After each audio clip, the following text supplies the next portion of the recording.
ಸಂಸ್ಥೆಯಲ್ಲಿ 13ನೇ family meeting ಅನ್ನು ಹಮ್ಮಿಕೊಂಡಿದ್ದು, ಈ ಸಭೆಗೆ ಆಗಮಿಸಿರುವ ಎಲ್ಲಾ ಕುಟುಂಬಗಳಿಗೆ ಪ್ರೀತಿಯಿಂದ ಸ್ವಾಗತಿಸುತ್ತಿದ್ದೇವೆ. ವ್ಯಸನ ಮುಕ್ತ ಸಮಾಜವನ್ನು ನಿರ್ಮಿಸುವ ಹೊಣೆ ನಿಮ್ಮೆಲ್ಲರದಾಗಿದೆ. ಇಂದು ನಮ್ಮ ಸಂಸ್ಥೆಯಲ್ಲಿ ನಡೆಯುತ್ತಿರುವ ಕುಟುಂಬ ಸಭೆಯ ಪ್ರಸ್ತುತ ವಿಷಯ ವ್ಯಸನವು ಕುಟುಂಬದ ಮೇಲೆ ಮಾನಸಿಕವಾಗಿ ಹೇಗೆ ಪರಿಣಾಮ ಬೀರುತ್ತದೆ, how addiction affects family psychologically ಎಂಬ ವಿಷಯವನ್ನು ಕುರಿತು ಜಾಗೃತಿ ಕಾರ್ಯಕ್ರಮವನ್ನು ಹಮ್ಮಿಕೊಳ್ಳಲಾಗಿದೆ.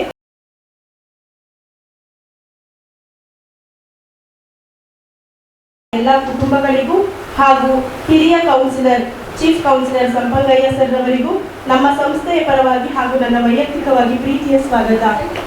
ಕಾರ್ಯಕ್ರಮದ ಪ್ರಮುಖ ಹಂತ ಸಂಪನ್ಮೂಲ ವ್ಯಕ್ತಿಗಳಿಂದ ವ್ಯಸನವು ಕುಟುಂಬದ ಮೇಲೆ ಹೇಗೆ ಮಾನಸಿಕವಾಗಿ ಪರಿಣಾಮವನ್ನು ಬೀರುತ್ತದೆ ಎಂಬುದನ್ನು ಕುರಿತು ಶ್ರೀಯುತ ಸಂಪಂಗಯ್ಯ ಸರ್ ಅವರು ಮಾತನಾಡಬೇಕೆಂದು ಕೇಳಿಕೊಳ್ತಾ ಇದ್ದೀನಿ. Thank you. ನೀವೆಲ್ಲರೂ ಈ ಒಂದು ಕಾರ್ಯಕ್ರಮಕ್ಕೆ ಬಂದಿರೋದು ಭಾಳ ಪ್ರಾಮುಖ್ಯ ವಿಷಯ.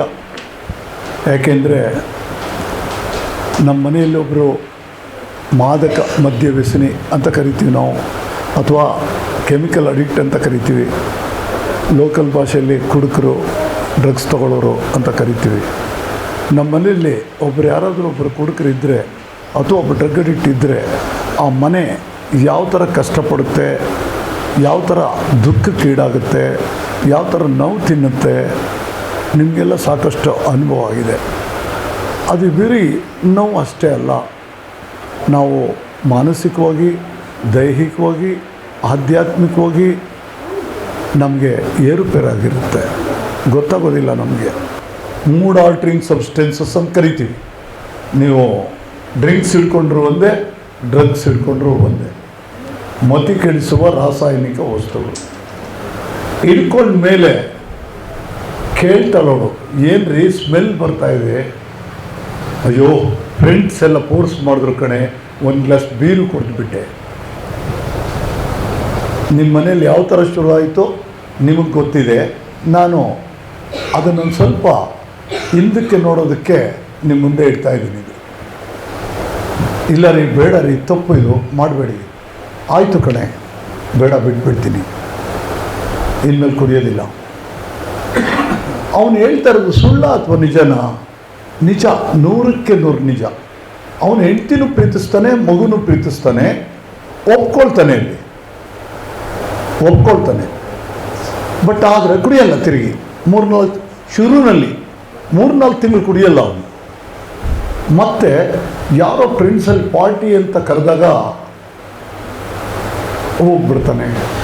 ಇಲ್ಲಿ ಮಾತು ಕೊಟ್ಟಿದ್ದೇನಾಯಿತು, ಡಿಲೀಟ್ ಆಗುತ್ತೆ.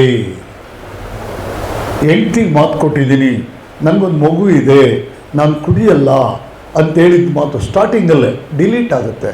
ಫ್ರೆಂಡ್ಸ್ ಜೊತೆ ಹೋಗ್ತಾನೆ, ಕೂತ್ಕೊಂಡು ಕುಡಿದು ಬಿಡ್ತಾನೆ. ಅವನು ಇಲ್ಲಿ ಮಾತು ಕೊಟ್ಟಿದ್ದು ಡಿಲೀಟ್ ಯಾಕಾಗುತ್ತೆ? ಇಲ್ಲಿ ಒಂದು ಸಣ್ಣ ವಿಷಯ ಇದೆ. ಮೊದಲನೇ ಸಾರಿ ಅವನೊಂದು ಗ್ಲಾಸ್ ಬೀರು ಕುಡಿದ್ನಲ್ಲ, ಆ ಬೀರು ಕುಡಿದಿದ್ದು ರಕ್ತದಲ್ಲಿ ಮಿಕ್ಸ್ ಆಯಿತು. ರಕ್ತದಲ್ಲಿ ಮಿಕ್ಸ್ ಆಗಿ ಆ ಕೆಮಿಕಲ್ ಮಿಕ್ಸ್ಡ್ ಬ್ಲಡ್ ಹಾರ್ಟಿಗೆ ಬಂದು ಹಾರ್ಟಿಂದ ಎಲ್ಲ ಕಡೆ ಸಪ್ಲೈ ಆಗುತ್ತೆ. ಬಾಡಿನಲ್ಲಿ ಸಪ್ಲೈ ಆದಾಗ ಬಾಡಿ ಸೆಲ್ಸ್ ಕೂಡ ಎಕ್ಸ್ಟ್ರಾಕ್ಟ್ ಮಾಡ್ಕೊಳ್ಳುತ್ತೆ. ನಮ್ಮ ಬಾಡಿ ಆಗಿರೋದು ಬರೀ ಸೆಲ್ಸಿಂದ, ನಿಮಗೆ ಗೊತ್ತು, ಜೀವಕೋಶಗಳು, ಒಂದೊಂದು ಸೆಲ್ಗೂ ಪ್ರಾಣ ಇದೆ, ಎಕ್ಸ್ಟ್ರಾಕ್ಟ್ ಮಾಡ್ಕೊಳ್ಳುತ್ತೆ. ಮತ್ತು ಬ್ರೈನ್ ಸೆಲ್ಸ್ಗೆ ಹೋದಾಗ ಬ್ರೈನ್ ಸೆಲ್ಸ್ ಕೂಡ ಎಕ್ಸ್ಟ್ರಾಕ್ಟ್ ಮಾಡ್ಕೊಳ್ಳುತ್ತೆ.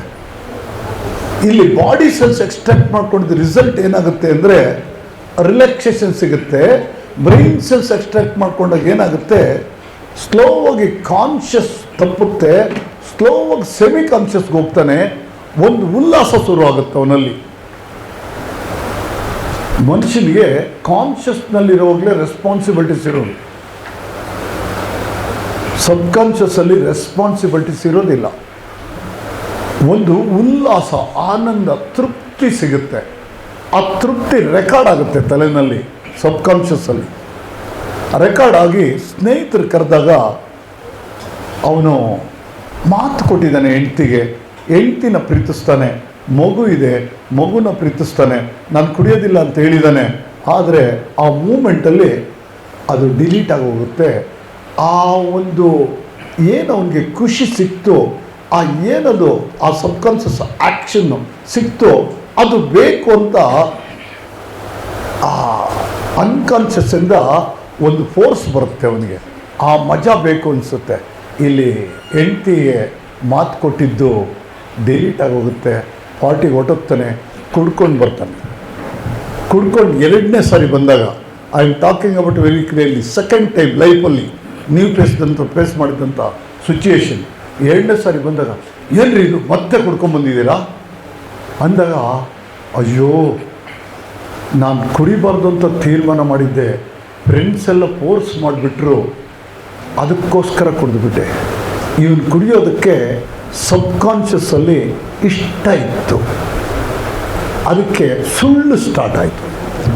ಅಲ್ಲಿಂದ ನಿಮ್ಮ ಮನೆಯಲ್ಲಿ ನಿಮ್ಮ ಮಕ್ಕಳಿರ್ಬೋದು, ನಿಮ್ಮ ಯಜಮಾನರಿರ್ಬೋದು, ಸುಳ್ಳು ಸ್ಟಾರ್ಟ್ ಆಯಿತು. ಫೋರ್ಸ್ ಮಾಡಿಬಿಟ್ರು, ಅದಕ್ಕೋಸ್ಕರ ಕುಡಿದೆ, ತಪ್ಪಾಯಿತು ಕಣೆ, ತಿರ್ಗಾ ಕುಡಿಯಲ್ಲ. ಔಟ್ ಆಫ್ 100 ಡ್ರಿಂಕರ್ಸಲ್ಲಿ 20% ಮಾತ್ರ ಆ ಥರ ಕೂತ್ಕೊಳ್ಳುತ್ತೆ, ಅನದರ್ 80% ಕೂತ್ಕೊಳ್ಳಲ್ಲ. ಇದು ಇವರು 20% ಯಾರು ತಗೊಳ್ತಾರೆ, ಇವರು they are not drinking, they are drunking, they are the drunkers. ಅವ್ರಿಗೆ ಲೇರ್ ಕೂತ್ಕೊಳ್ಳುತ್ತೆ. ಎರಡನೇ ಸಾರಿ ಅವರು ಕುಡಿತಾರೆ. ಕುಡಿದಾಗ ಮೊದಲನೇ ಸಾರಿ ಕುಡಿದಷ್ಟು ಸಂತೋಷ, ತೃಪ್ತಿ ಅವ್ರಿಗೆ ಸಿಕ್ಕಲ್ಲ.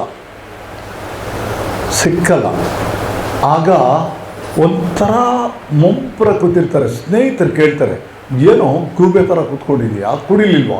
ಕುಡ್ದೆ ಕಣೋ, ಅದು ಯಾಕೋ ಎಫೆಕ್ಟ್ ಆಗಲಿಲ್ಲ. ಏನೋ ಕುಡ್ದೆ, ಬೀರು ಕುಡ್ದೆ ಕಣೋ.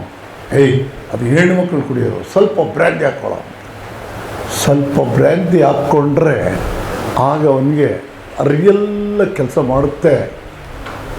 ಮನೆಗೆ ಬರ್ತಾನೆ, ಏಯ್ ಏನ್ರಿ ಜ್ಞಾನ ಇಲ್ವ ನಿಮಗೆ, ತಿರ್ಗಾ ಕುಡ್ಕೊಂಬಂದಿದ್ದೀರಾ ಅಂದರೆ, ಯಾಕೆ ಹಂಗೆ ಬಡ್ಕೊತೀಯ? ಬೇಕಾದಷ್ಟು ಟೆನ್ಷನ್ಗಳಿರುತ್ತೆ, ಹೊರಗಡೆ ಕಾಂಪಿಟೇಷನ್ಗಳಿರುತ್ತೆ. ತಮಾಷೆ ಅಂದ್ಕೊಂಡ್ಯಾ? ನೀವು ಮನೇಲಿ ಇರ್ತೀರಿ, ನಿಮ್ಗೇನು ಗೊತ್ತಾಗುತ್ತೆ? ಆಚೆ ಕಡೆ ಬೇಕಾದಷ್ಟು ಕಾಂಪಿಟೇಷನ್ಸ್ ಇದೆ. ಸುಳ್ಳು ಶುರು ಆಯಿತು ಒಳಗಡೆ ಇರೋದು. ಆ ಸುಳ್ಳು ಪ್ರಾಕ್ಟೀಸ್ ಮಾಡಬೇಕಾಗಿಲ್ಲ. ಇವನಿಗೆ 140 IQ ಇರುತ್ತೆ, ಇಂಟಲೆಕ್ಚುವಲ್ ಕಾರ್ಡ್ಸ್ ಅಂತ ಕರಿತೀವಿ. ಯಾರಿಗೆ? ಮಾದಕ ಮದ್ಯ ವ್ಯಸನಿಗೆ. ಯಾರವರು? 100 ಜನದಲ್ಲಿ 20 ಜನ ಮಾತ್ರ. ಯಾರಿದು ರಿಸರ್ಚ್ ಮಾಡೋದು? WHO, American medical association. Out of 100 drinkers 20% is drunkers, sick peoples. ಇವರಿಗೆ ಜ್ಞಾನ ಜಾಸ್ತಿ ಇರುತ್ತೆ. ಆ ಜ್ಞಾನ ಸುಳ್ಳು ರೂಪದಲ್ಲಿ ಬರುತ್ತೆ ಹೊರಗಡೆ. ಅವರು ಸುಳ್ಳು ಹೇಳೋದಕ್ಕೆ ಯೋಚನೆ ಮಾಡಬೇಕಾಗಿಲ್ಲ. ಕಾನ್ಷಿಯಸ್ಸು, ಸಬ್ಕಾನ್ಷಿಯಸ್ಸು, ಅನ್ಕಾನ್ಷಿಯಸ್ಸು ಒಂದೇ ಥರ ಕೆಲಸ ಮಾಡುತ್ತೆ. ಹುಡುಗರಿಗೆ ಬಾಡಿ ಯಾವುದ್ರ ಮೇಲೆ ಡಿಪೆಂಡ್ ಆಗಬೇಕು? ನೇಚರ್ ಮೇಲೆ ಡಿಪೆಂಡ್ ಆಗಬೇಕು. ನೇಚರ್ ಅಂದ್ರೇನು? ಗಾಳಿ, ಶಾಖ, ನೀರು, ಆಹಾರ, ಅದರಿಂದ ದೇಹ ಆಗಿರೋದು. ಇವರಿಗೆ ಮಾತ್ರ 20% ಪೀಪಲ್ಸ್ಗೆ ಕೆಮಿಕಲ್ ಮೇಲೆ ಅಡಿಕ್ಷನ್ ಸಿಂಡ್ರೋಮ್ ಸ್ಟಾರ್ಟ್ ಆಗುತ್ತೆ. ಅದು ಬೇಕಾಗುತ್ತೆ. ಹಸಿವಾದಾಗ ನಮ್ಗೆ ಹೆಂಗೆ ಊಟ ಬೇಕು ಆ ಥರ ಅದು ಬೇಕು.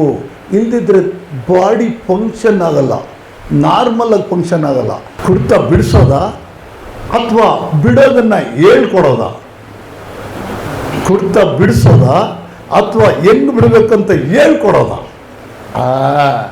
ಅಲ್ಲಿ ತಿಳ್ಕೋಬೇಕು ನೀವು. ಸೆಂಟ್ರಿಗೆ ಹಾಕ್ಬಿಟ್ಟಿದ್ದೀನಿ, ದುಡ್ಡು ಕಟ್ಬಿಟ್ಟಿದ್ದೀನಿ, ಅವ್ರು ಬಿಡಿಸ್ಬಿಟ್ಟು ಕಳಿಸ್ಬಿಡ್ಬೇಕು. ನಾವು ದೇವ್ರುಗಳ ಯೋಚನೆ ಮಾಡಿ. ದೇಹದ ತೊಂದರೆ ಇದ್ದರೆ ಸರಿಪಡಿಸ್ಬೋದು. ಡಾಕ್ಟ್ರಿಗೆ ಏನಂತ ಕರೀತಾರೆ? ವೈದ್ಯೋ ನಾರಾಯಣ ಅಂತಾರೆ. 5 ವರ್ಷದಲ್ಲಿ ಅವನು ವೈದ್ಯೋ ನಾರಾಯಣ. ನಾರಾಯಣ ಸೃಷ್ಟಿ ಮಾಡಿರ್ತಕ್ಕಂಥ ಅವಯವಗಳನ್ನ ಒಬ್ಬ ವೈದ್ಯ ಕುಯ್ದು ಮತ್ತೆ ರಿಪೇರಿ ಮಾಡ್ತಾನೆ. ಅದಕ್ಕೆ ಅವನಿಗೆ ನಾರಾಯಣ ಅಂತ ಕರೀತಾರೆ. ಅವಯವಗಳು ಹೋಗಿದ್ರೆ ದೇಹಕ್ಕೆ ಸಂಬಂಧಪಟ್ಟಿದ್ದು ರೆಡಿ ಮಾಡ್ಬೋದು. ಅದನ್ನು ಸ್ಟಡಿ ಮಾಡಿದ್ದಾನೆ, ಓದಿದ್ದಾನೆ. ಹೌದು, ಆ ಯಾವುದೋ ಒಂದು ನಾಳದಲ್ಲಿ ರಕ್ತ ಸಂಚಲನ ಇಲ್ಲ, ಬ್ಲಾಕ್ ಆಗಿದೆ, ಸ್ಟಂಟ್ ಹಾಕಿ ಓಪನ್ ಮಾಡ್ತೀವಿ, ಇಲ್ಲ ಬೈಪಾಸ್ ಮಾಡ್ತೀವಿ, ರೆಡಿ ಮಾಡ್ಬೋದು. ಕೆಟ್ಟ ಆಲೋಚನೆಗಳನ್ನ ಒಳ್ಳೆ ಆಲೋಚನೆಗಳಾಗಿ ಪರಿವರ್ತನೆ ಮಾಡೋದಕ್ಕೆ ಎಲ್ಲಾದರೂ ಮಾತ್ರೆಗಳಿದೆಯಾ? ಎಲ್ಲಾದರೂ ಮೆಡಿಷನ್ ಇದೆಯಾ? ಕೆಟ್ಟ ಆಲೋಚನೆಗಳು ತಲೆಯಲ್ಲಿ ಹುಟ್ಟುತ್ತಲ್ಲ, ಅದನ್ನು ಒಳ್ಳೆ ಆಲೋಚನೆಗಳಾಗಿ ಪರಿವರ್ತನೆ ಮಾಡೋದಕ್ಕೆ ಏನಾದರೂ ಮೆಡಿಕಲ್ ಫೀಲ್ಡಲ್ಲಿ ಸಪೋರ್ಟ್ ಇದೆ ಅಂದ್ಕೊಂಡ್ರ? ಇಲ್ಲ. ಇಲ್ಲದೆ ಇರೋದ್ರಿಂದ ನಿಮ್ಮ ಗಂಡನ ಕೊಡ್ತಾನ ಬಿಡ್ಸಕ್ಕೆ ಯಾರ ಕೈನಲ್ಲೂ ಆಗಲಿಲ್ಲ, ನೀವೆಲ್ಲ ಟ್ರೈ ಮಾಡಿಬಿಟ್ರಿ, ಕೊನೆಯಲ್ಲಿ ನಮ್ಮ ಹತ್ರ ತಂದು ಬಿಟ್ಟಿದ್ದೀರಾ.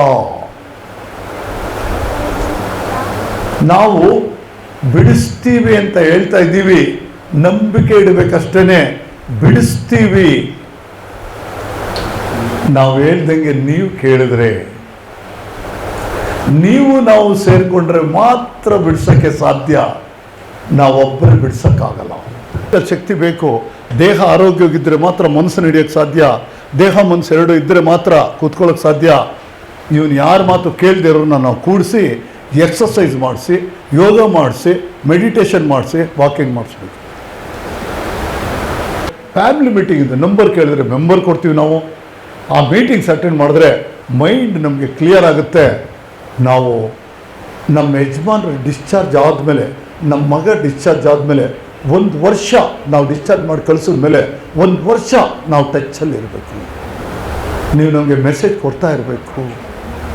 ಏನಾಗ್ತಾ ಇದೆ ಮನೆಯಲ್ಲಿ, ಅವ್ನು ಭಾಳ ಚೆನ್ನಾಗಿದ್ದಾನೆ ಅಂದರೂ ಡೇಂಜರೇ, ಅವ್ನು ಭಾಳ ಕೆಟ್ಟದಾಗಿದ್ದಾನೆ ಅಂದರೂ ಡೇಂಜರೇ. ಯಾಕೆಂದರೆ ಅವನಿಗೆ ರಾವಣನಿಗೆ 10 ತಲೆ, ಇವನಿಗೆ 100 ತಲೆ, ಯಾವ ದಿಕ್ಕಲ್ಲಿ ಹೋಗ್ತಾನೆ ಗೊತ್ತಿಲ್ಲ. ನೀವು ಆ ಕಡೆಯಿಂದ ಕಾಯಬೇಕು, ನಾವು ಈ ಕಡೆಯಿಂದ ಕಾಯಬೇಕು. ನೀವು ನನಗೆ ಮೆಸೇಜ್ ಕೊಡೋ ಆಧಾರದ ಮೇಲೆ ನಾವು ಟ್ರ್ಯಾಕ್ ಮಾಡಿ ಕರೆಕ್ಟಾಗಿ ಹಿಡಿದು ಅವನ್ನ ಟ್ರ್ಯಾಕ್ ಹಾಕ್ತೀವಿ, ಅವನು ದಾರಿಗೆ ಬರ್ತಾನೆ. ಆ ಥರ ನಾವು ಕಾಯಬೇಕು. ಅವನು ಬಂದು ಮತ್ತೆ ಕುಡಿದ್ಬಿಟ್ಟ ಅಂದರೆ ನೀವು ತಲೆನೇ ಕೆಡಿಸ್ಕೋಬೇಡಿ, ಶಾಂತವಾಗಿರಬೇಕು. ನಿರ್ಧಾರ ತಗೋಬೇಡಿ, ನಮಗೆ ಕೊಡಿಯೋ ನಿರ್ಧಾರ.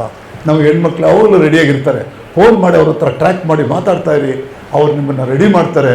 ದಯವಿಟ್ಟಿದು ಒಬ್ಬ ಕುಡುಕನ್ನ ಒಬ್ಬ ಮಹಾಮನುಷ್ಯನಾಗಿ ಮಾಡಬೇಕಾದ್ರೆ ಮನೆಯವರು ಮತ್ತು ಸಂಸ್ಥೆ ಎರಡು ಸೇರ್ಕೊಂಡು ಮಾಡಬೇಕು. ಇದು ಮಾಯಾ ಮಂತ್ರದ ಕೆಲಸ ಅಲ್ಲ, ವ್ಯಕ್ತಿತ್ವ ವಿಕಸನ ಕಾರ್ಯಕ್ರಮ. ಗೊತ್ತಾಯ್ತಾ? ಮಾಡೋಣ. Thank you so much.